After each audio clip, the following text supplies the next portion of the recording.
Bismillah. Sobat Hasra, kali ini kita akan ngobrolin makanan tradisional yang dari waktu ke waktu terus menjadi incaran para penikmat kudapan. Ini dia aneka kue basah yang akrab disebut jajanan pasar. Aneka kue basah ini seringkali kita jumpai di pasar-pasar tradisional maupun modern. Bahkan kini mulai menjamur usaha berupa toko juga gerai-gerai yang khusus menjual aneka jajanan pasar. Beberapa waktu lalu, Hasra berkunjung ke sebuah tempat di mana sekelompok ibu sedang membuat kue tradisional. Ada yang manis, ada juga yang asin. Nanti kita lihat seperti apa prosesnya.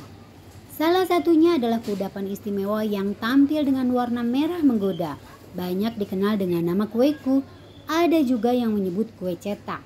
Mungkin karena dibentuk dengan cara dicetak. Dan di tempat lain ada juga yang menyebutnya kue kura-kura. Mungkin karena bentuknya menyerupai kura-kura. Terdiri dari dua bahan adonan, yaitu kulit dan isinya. Kulit terbuat dari campuran tepung beras ketan dengan kentang, santan, gula putih, dan garam. Sedangkan isinya terbuat dari campuran kacang hijau yang dihaluskan dengan santan dan gula. Kenangnya sudah dipotong, digoreng, ya enggak? Lalu ditumbuk halus. Nanti baru campuran tepung ketan nggih.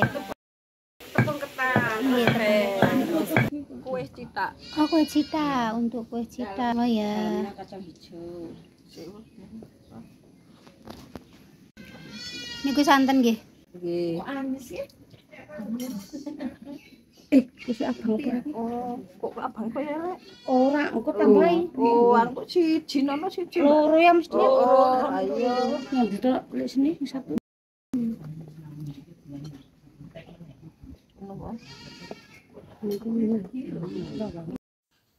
Cara membuat adonan kulit adalah mencampur semua bahan yang terdiri dari tepung beras ketan, kentang yang sudah dimatang dan dihaluskan, ditambah gula putih serta santan dan pewarna merah yang diaduk hingga tercampur rata dan kalis. Sedangkan adonan isi terdiri dari kacang hijau yang sudah dimasak lalu dihaluskan bersama gula, dicampur santan kental dan sedikit garam. Kedua macam adonan sudah siap dan kue sudah bisa mulai dicetak. Pertama, buat bulatan adonan kurang lebih sebesar bola pingpong dengan isi kacang hijau yang juga sudah dibuat berupa bola-bola kecil. Selanjutnya, bola merah berisi bola kacang hijau itu dimasukkan ke dalam sebuah cetakan, lalu ditekan-tekan supaya bentuknya mengikuti cetakan yang berbentuk kura-kura. Nah, kue yang sudah tercetak terlebih dahulu dipindahkan pada sebuah alas berupa daun pisang. Supaya tidak saling menempel satu dengan lainnya, maka kue-kue tersebut ditempelkan pada potongan daun pisang berbentuk bundar. Kemudian disusun dalam dandang untuk kemudian dikukus selama kurang lebih 15 menit. Langsung itu.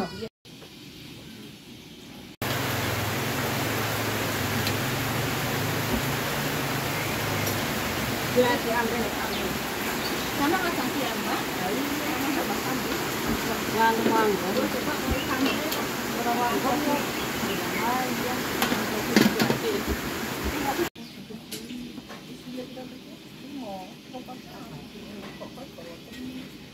Sudah berubah, wes ayu-ayu. Sudah matang toh?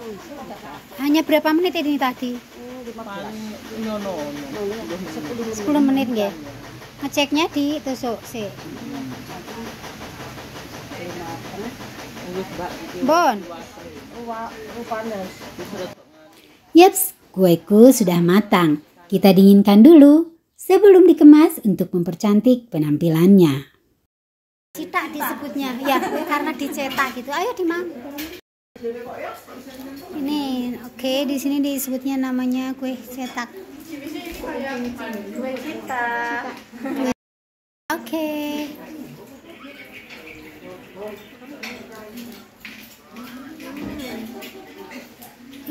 Saya lihat. Oh tuh ya, teksturnya ini kenyal. Mendampingi kueku ada kudapan asin yang namanya sosis Solo. Berbahan dasar telur ayam yang dikocok hingga lepas.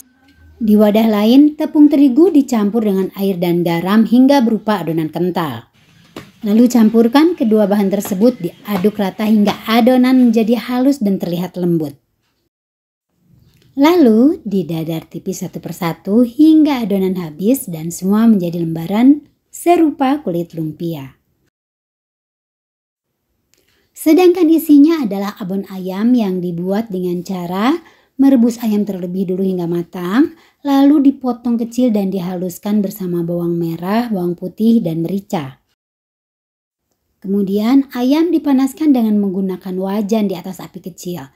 Jangan lupa tambahkan garam dan gula putih sesuai selera. Diaduk terus hingga olahan ayam terasa ringan dan lepas. Cek rasa dan selesai. Isian sosis Solo siap digunakan. Semua bahan sudah tersedia, saatnya melipat dan menggulung sosis Solo. Caranya adalah meletakkan selembar kulit pada wadah, lalu tambahkan serbuk atau abon ayam pada bagian tengah kulit sosis Solo. Kemudian lipat bagian bawah kiri kanan kulit hingga menutupi gundukan ayam isian, lalu gulung hingga rapi. Jangan lupa untuk merekatkan ujung gulungan dengan menggunakan perekat yang terbuat dari campuran terigu dan air.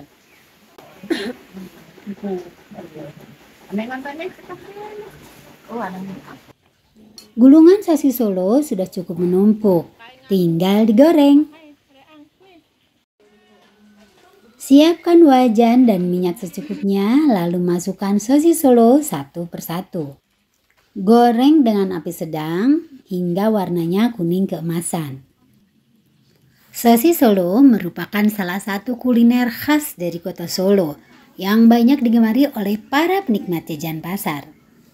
Di tempat asalnya, banyak dijual sosis Solo dengan isian daging sapi. Tapi tak salah juga jika kita membuat dengan isian daging ayam.